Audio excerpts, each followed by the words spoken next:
"Dad, we need your house. Not congratulations, not a question, just that dropped in the middle of Sunday dinner like it had already been decided." I set my fork down slowly and looked at my son Trevor. Only then did he add, almost as an afterthought, "Stephanie's pregnant." The order of it told me everything I needed to know before I could even respond.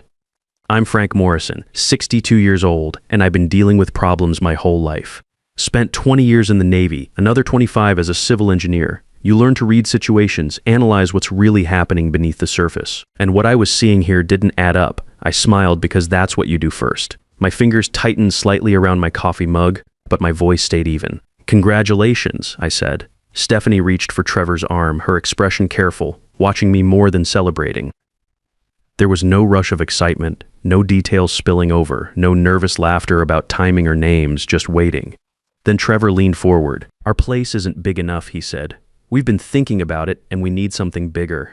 The way he said "we've been thinking" made it clear this conversation had already happened. Just not with me. I let the silence stretch for a second longer than they expected. "And you think that's my problem?" I asked. The room went quiet immediately.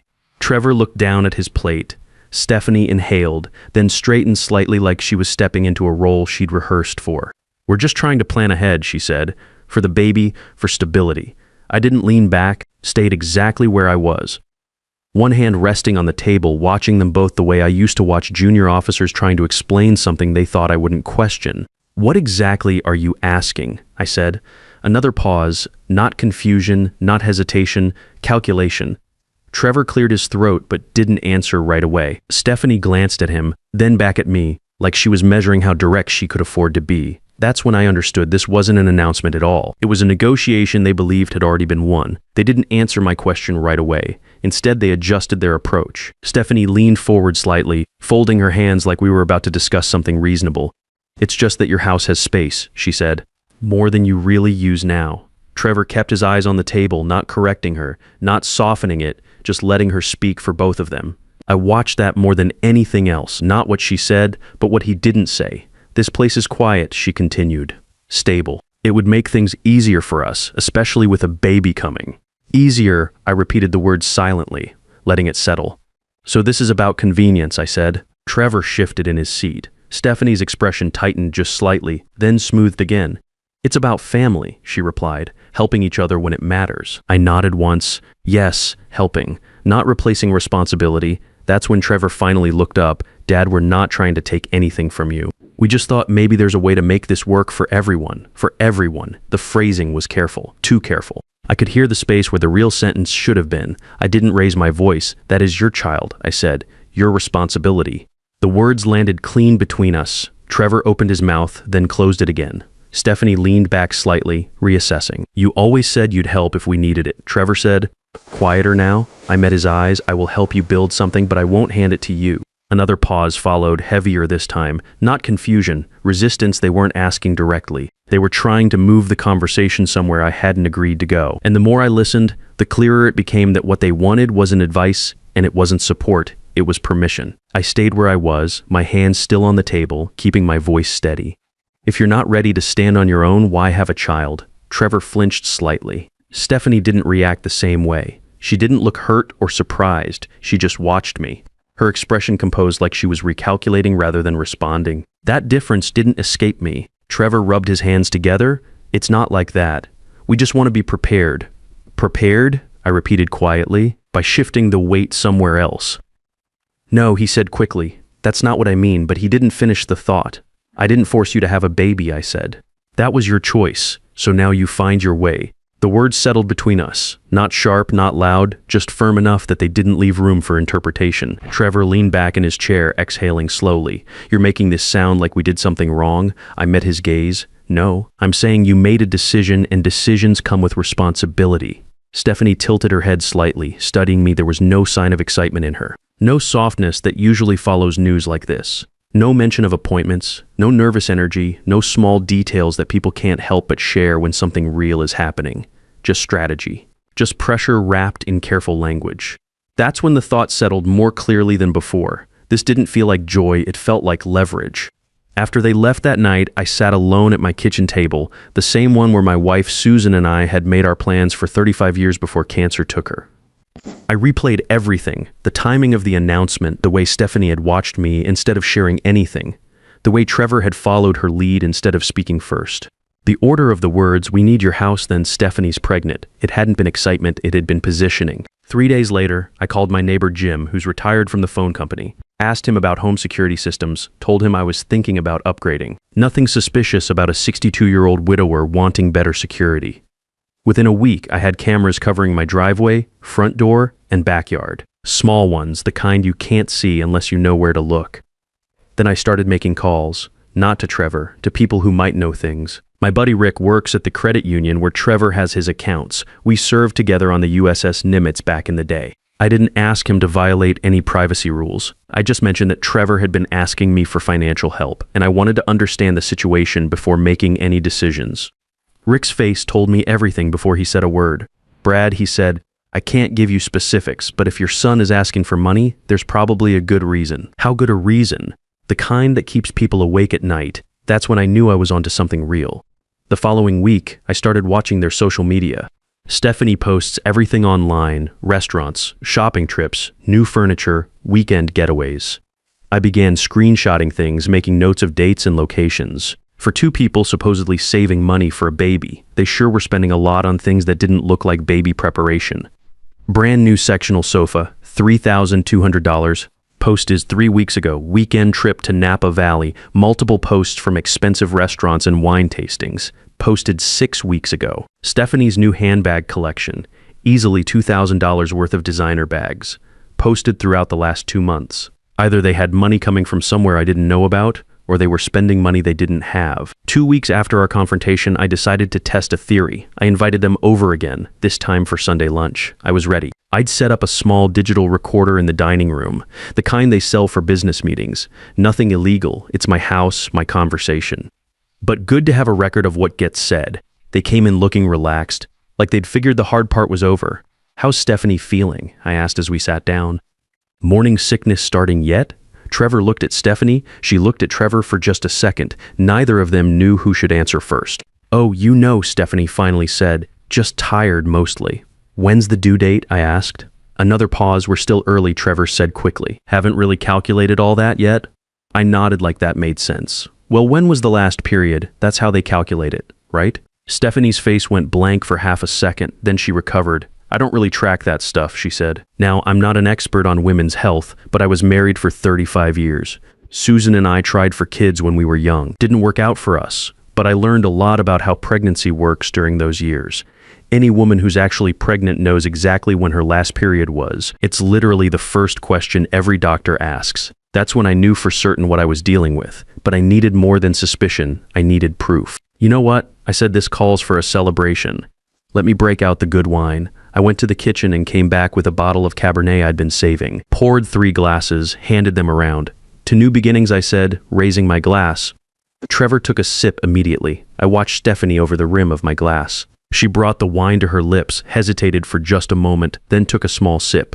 Now maybe she was being cautious about alcohol during pregnancy. Or maybe she forgot she was supposed to be pregnant. Either way, I had what I needed to start asking harder questions. "Trevor," I said, "I've been thinking about what you said last week, about needing help with a house situation." His face lit up like Christmas morning. "Yeah. Before I make any decisions, I'd like to understand your current financial picture. You know, income, expenses, debt situation, just so I can figure out the best way to help." The light in his face dimmed a little. "What do you mean?" "Well, if you're going to be responsible for a mortgage and a baby, I need to know you can handle it. What's your monthly take-home after taxes?" Trevor looked at Stephanie again. She gave him a small nod. "About $4,200, he said. "And monthly expenses?" Longer pause this time. "We haven't really calculated everything exactly. Rough estimate. Maybe $4,500. I set my wine glass down carefully. "So you're spending more than you make." "It's not that simple," Stephanie jumped in. "There are irregular expenses, seasonal things." "Like what?" She started listing things. Car maintenance, holiday gifts, clothing, entertainment, eating out. The kind of stuff that sounds reasonable when you say it fast, but adds up to real money when you write it down. I listened to the whole list, then asked the question I really wanted answered. "What about debt? Credit cards, loans, anything like that?" The silence stretched long enough to become uncomfortable. "Some," Trevor finally admitted. "How much is some?" It's manageable, Trevor. I used the voice I used to use with junior officers who were trying to hide something. How much? He looked down at his hands, maybe $12,000. On how many cards? 3. I nodded like I was processing the information. What about the house? Mortgage payment current. Another long pause. Mostly. What does mostly mean? We might be a little behind. How little? 2 months. 2 months behind on the mortgage. $12,000 in credit card debt. Spending $300 more per month than they earn. And they want to take on the responsibility of a baby in a bigger house. I kept my face neutral, but inside, everything was clicking into place. I see, I said. And the baby is due when exactly? Stephanie opened her mouth, then closed it. Trevor looked at her, then at me. We're still really early, he said again. Early like first trimester, second month? Give me something to work with here. They looked at each other like they were having a silent conversation about what story to tell. That's when I knew I had them. You know what? I said, standing up. I think I need to see some documentation before we go any further with this. Documentation? Stephanie asked. Doctor's confirmation of the pregnancy. Bank statements showing your actual financial situation. Recent pay stubs, the kind of paperwork any responsible lender would want to see. The color drained from Trevor's face. Dad, we're family. You don't need to treat this like a business transaction. Trevor, this is my house. The house your mother and I worked 35 years to pay off. If you're asking me to make decisions about it, then yes, I absolutely need to treat this like a business transaction. I walked to the kitchen and came back with a notepad. Here's what I want. Proof of pregnancy from a doctor. Your last 3 pay stubs. Bank statements for the last 6 months. Credit card statements showing current balances. And a written plan for how you're going to manage your existing debt while taking on new responsibilities. Stephanie stood up. This is ridiculous. We're trying to plan for your grandchild.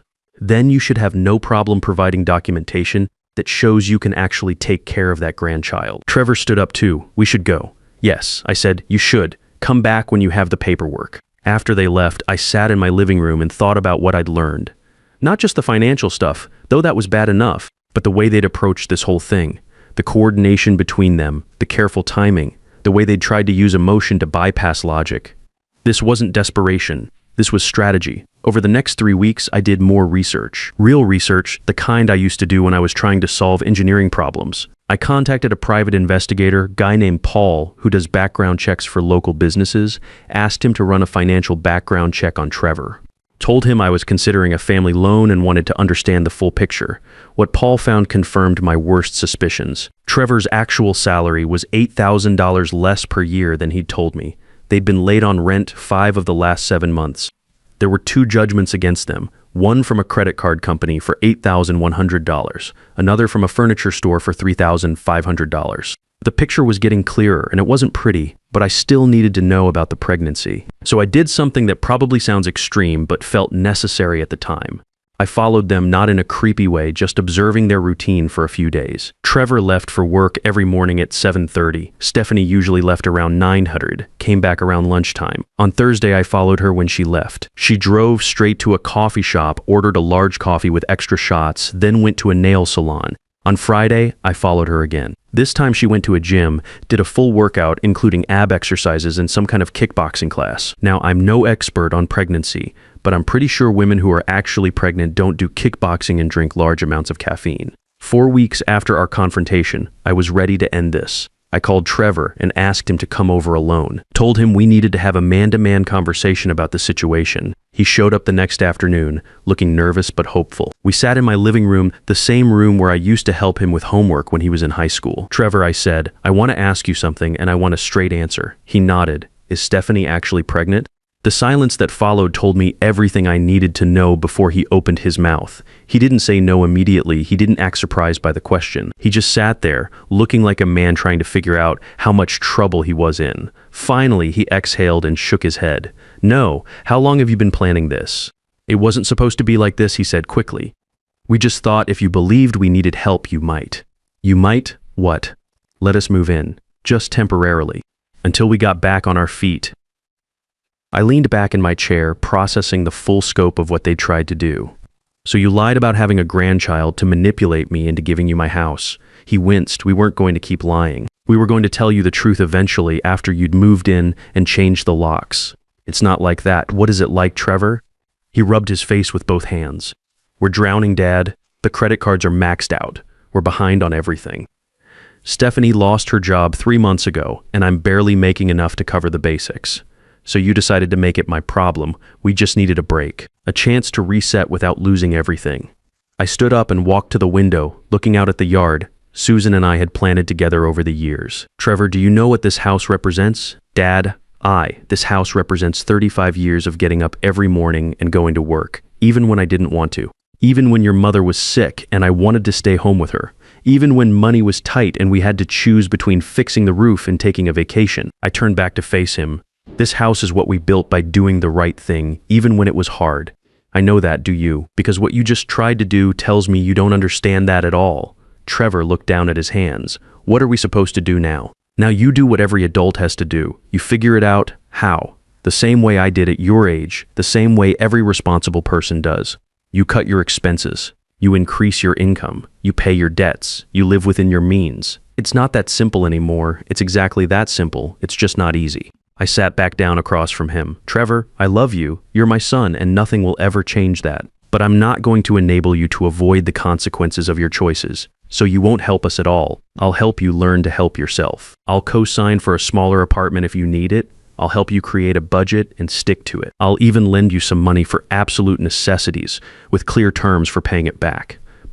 But I won't hand you a solution that teaches you nothing about solving your own problems. Trevor sat there for a long time, not saying anything. Finally, he looked up at me. What about Stephanie? What about her? She's not going to be happy about this. I shrugged. That's between you and her. But Trevor, if your wife's happiness depends on lying to your family and manipulating your way into other people's houses, you might want to think about what that says about your marriage. He left that day without saying much else, just a quiet "I'll call you later" and a hug that felt different than usual. Heavier somehow, he didn't call later. Not that day, not that week, but Stephanie did. 2 weeks later, she called Tuesday morning around 10. Her voice was different on the phone, sharper, less careful. Bradley, we need to talk about what, Stephanie? About what you're doing to your son.